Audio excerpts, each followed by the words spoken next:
Welcome back, cryptid enthusiasts, to another thrilling episode of Squatch for Daves. I'm Dave, Master of Unicorns, en route to my PhD. And I'm Dave, Master and soon-to-be Doctor of Squatchology. Oh, that reminds me, Dave. I read your dissertation draft. Oh yeah? And what did you think, Dave? It could use more proof. Yeah, I get that a lot.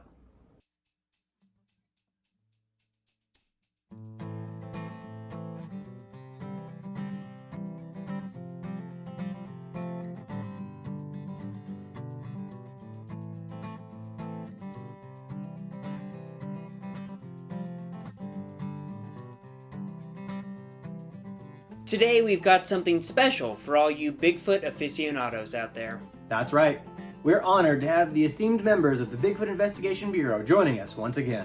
The BIB is an organization dedicated to proving the existence of our furry friend. The fact that furries have any friends is still harder for me to believe than the existence of a Sasquatch. Don't believe everything you read on their blog. If they had any friends, they'd eat them in sadness and be friendless again. That actually does make me feel a little better. Weirdly. Glad to hear it. Enough about those weirdos, though. Let's welcome Jack, Christina, Steven, and Abner to the show.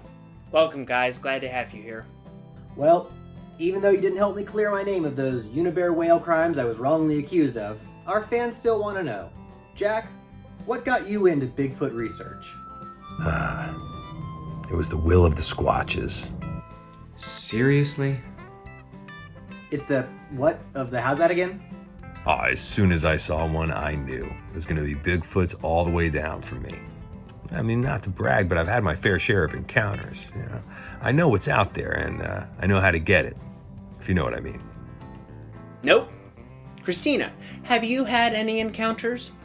Sadly, no, but I think Jack will come around. The Bigfoot. Oh, yes, the Bigfoot that I call Jack. Great name. The thrill of the unknown. Steven, you're the resident skeptic. What's your take? My take is I'm a biologist, so, a rational person. Right. Just like the rest of us. Sasquatchologists have kind of a reputation of being the most analytical and introspective of all cryptid disciplines. So what does that mean for you, Steven, in your thoughts on the nature of Bigfeets? My thoughts on Bigfeets? Aside from the fact that I try not to have any, I can say, generally, until I see solid evidence, I won't believe it. On this case, we have no bones, no DNA, a plethora of nonsense stories, and blurry photos. Wow. Jack, Dave, what do you have to say about this? You guys have your degrees in Sasquatchology, after all. I'm sure with more time on our show seeking Sasquatch, we'll have that ugly purple aura of his turned around into a nice Squatch-friendly green. And Dave? Well, I'm sure that, to borrow a phrase from academia, Steven is a big old doo-doo head. Wow. Alrighty, guys. We're gonna move on. Abner, what's your role in the Bureau? It's simple, really. I track and I hunt. If there's a Bigfoot in these woods, I'll find it. Actually, I'll hunt anything with a pulse. Well, that is disturbingly open-ended. So we're gonna move on. We've got some fan questions coming up. Squatch fan 955 asks Jack, what is your most convincing evidence? Most convincing? Man, where do I start? On our show, we've got evidence from burrito traps. We've got recordings that sound like trucks backing up, which we know is a way that Squatches try to trick us. And there's a woman that even claimed to have mated with one. She... what now? See, Dave? It's not that weird. We've all thought about it. I didn't believe her, but then she told us about the size of its penis. Its explosiveness, I had to believe it. I'm gonna have to process that.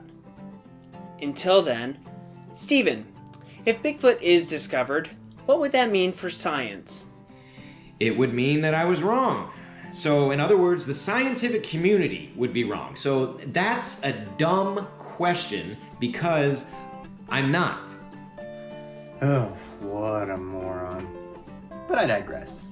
Next question is for Abner. What is the most challenging part of tracking a Bigfoot? That one's actually from me. Big fan, by the way. Trying to get some information for my Bigfoot dissertation. Disformation? What'd you call me? No. He meant his school paper. Oh. Sounds dumb. Anyways, it's the terrain. If they exist, they're elusive. And these forests hold their secrets well. Countless bodies could be there and they'd be nearly impossible to find. I know from a friend. Okay then, moving on. Christina, this one's for you. Razzmatazz69 asks, any message for other aspiring Bigfoot enthusiasts? I'm not exactly sure. I guess some advice would be to try to keep an open mind and be patient. You never know when you'll get what you're after. I hope. Wow, that was inspirational, Christina. Last question. Jack, any upcoming expeditions? We're headed up to the Pacific Northwest next month. It's prime Bigfoot territory. We hired a guy who's willing to slather himself in honey, berry paste, and raw meat just to help us lure out a Bigfoot. Can't wait to see how it works out. You have got to be kidding me. Ooh, that is brilliant! Please do send along any of the invaluable data you're sure to collect out there. And to the next of kin of that poor bastard you convinced. Well, that's all the time we have for today. Stay tuned to Squatch for Days for updates on their expedition and for next week's Season 1 finale, where we actually go into the field to find a Sasquatch. Well, a big thanks to the Bigfoot Investigation Bureau for stopping by once again. Great time. Thank you. I don't know what you're laughing at, Dave, but I'd hunt you too. Bye, Daves. You were right, Jean-Paul. Hell is other people.